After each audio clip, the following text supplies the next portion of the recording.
Hello बच्चों, कैसे हैं आप। उम्मीद है हमारी वीडियो आपको पसंद आ रहे होंगे।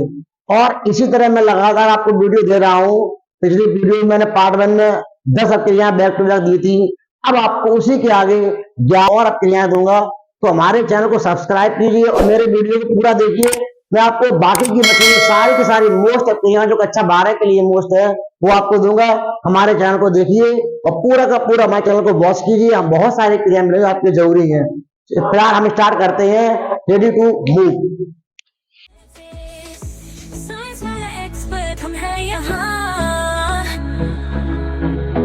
हर समस्या का हल हमारे पास है। जितना भी हो मुश्किल हमारा है वादा। चलिए, अब अगली क्रिया हमारी है एल्डोल क्रिया। देखिए, एल्डोल क्रिया ऐसे एल्डिहाइड देते हैं जिनमें अल्फा हाइड्रोजन उपस्थित हो। उसके पहले जो मैंने कैमिजारो क्रिया करवाई थी, एल्डिहाइड की थी, उसमें क्या था, वो कैमिजारो क्रिया ऐसे एल्डिहाइड देते हैं जिनमें अल्फा हाइड्रोजन अनुपस्थित हो। ये एल्डोल संघनन है, इसलिए वो क्रियाएं देते हैं एल्डिहाइड जिनमें अल्फा हाइड्रोजन उपस्थित हो। हम दो एस्टेल्डिहाइड लेंगे, दो एस्टेल्डिहाइड लेंगे, CH3 और CHO। एस्टेल्डिहाइड, एसिटेल्डिहाइड, एसिटेल्डिहाइड और प्लस एक एस्टेल्डिहाइड और लेंगे। ये भी एस्टेल्डिहाइड है और ये भी एस्टेल्डिहाइड है। आपको समझ में आ रहा होगा। CH3 CHO, CH3 CHO same है। ये भी एस्टेल्डिहाइड है। दोनों मैंने एस्टेल्डिहाइड ले लिए। अब तनु NaOH या K2CO3 की उपस्थिति में ये संघनित होकर दोनों एल्डोल बनाएंगे। कैसे, ध्यान से देखिए, ये वाला O और ये H आपस में मिलेंगे। ये वाला O और ये H, तो देखिए CH3 CH बनाता हूं, CH3CH, ये आ गया। अब ये OH है, इस कार्बन नीचे जाएगा। OH जो है ये आ गया। अब ये वाला बॉन्ड और फिर CHH, ये वाला कार्बन ऊपर H और नीचे H। अब बाकी का CHO और CHO, ये हमारा बन गया एल्डोल। ये हमारी एल्डोल संघनन क्रिया है। इस क्रिया में क्या होता है कि हम ऐसा एल्डिहाइड लेते हैं जिसमें अल्फा हाइड्रोजन उपस्थित हो। हमने दो एस्टेल्डिहाइड ले लिए, दोनों को K2 तनु NaOH और K2CO3 की उपस्थिति में इसको संघनित किया और देखिए ये OH केवल यहां जुड़ गया, बाकी आपस जुड़ गए, हमारा बन गया एल्डोल। अगली क्रिया हमारी है क्रॉस कैमिजारो क्रिया। इस क्रिया में करते हैं, हम बेंजल्डिहाइड लेते हैं और बेंजल्डिहाइड की क्रिया फॉर्मेल्डिहाइड से करवा देते हैं और कोई जली विलयन लेते हैं क्षारीय। जैसे हमने 50% NaOH का जली विलयन मान लीजिए ले लिया, तो क्या होता है कि हमें निम्न क्रिया होती है। कैसी क्रिया देखेंगे ध्यान से, C6H5CHO, बेंजल्डिहाइड क्रिया करा देंगे फॉर्मेल्डिहाइड से। क्रिया किससे कराएंगे, फॉर्मेल्डिहाइड से। और 50% NaOH का जली विलयन लेंगे, जिससे हमें C6H5CH2OH और HCOONA प्राप्त हो जाएगा।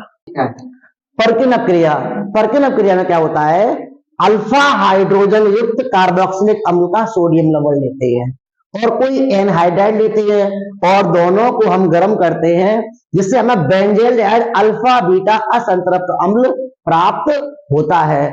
अच्छा, अल्फा बीटा बेंजल्डिहाइड का असंतृप्त अम्ल का ही एक एग्जांपल है सिनेमिक अम्ल, हमें वह प्राप्त होता है।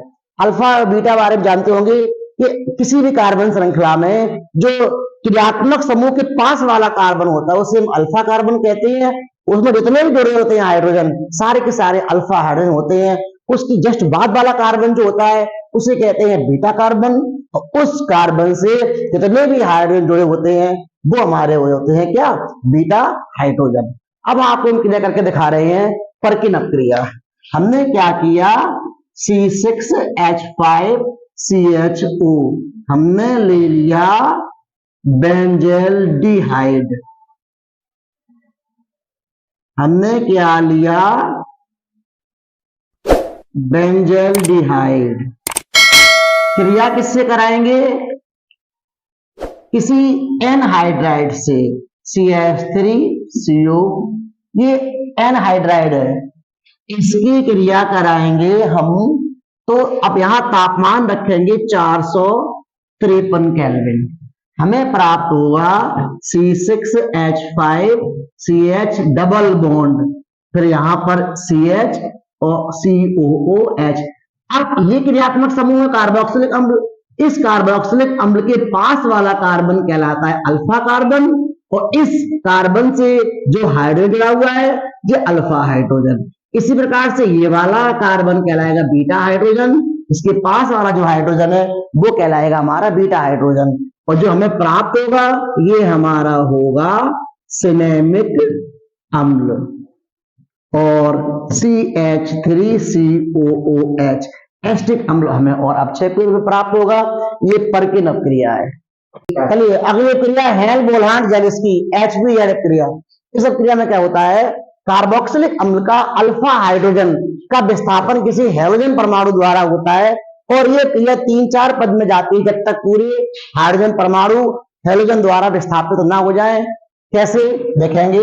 CH3COOH, इसमें ये कार्बोक्सिलिक अम्ल है, इसमें ये वाला कार्बन अल्फा कार्बन है, और इसकी क्रिया हम करा देंगे क्लोरीन से। क्या होगा कि ये क्लोरीन है, एक हाइड्रोजन परमाणु को निकालेगा तो एक H और एक Cl बाहर निकल जाएंगे, और एक Cl इस कार्बन परमाणु से जुड़ जाएगा। हमें प्राप्त होगा CH2Cl, उसके बाद COOH, फिर दोबारा क्रिया होगी इसमें, और फिर एक Cl एक H को बाहर निकालेगा, HCl, और क्लोरीन इससे जुड़ेगा। तो हर बार क्या होगा? एक क्लोरीन बढ़ रहा है और हाइड्रोजन परमाणु कम हो रहा है।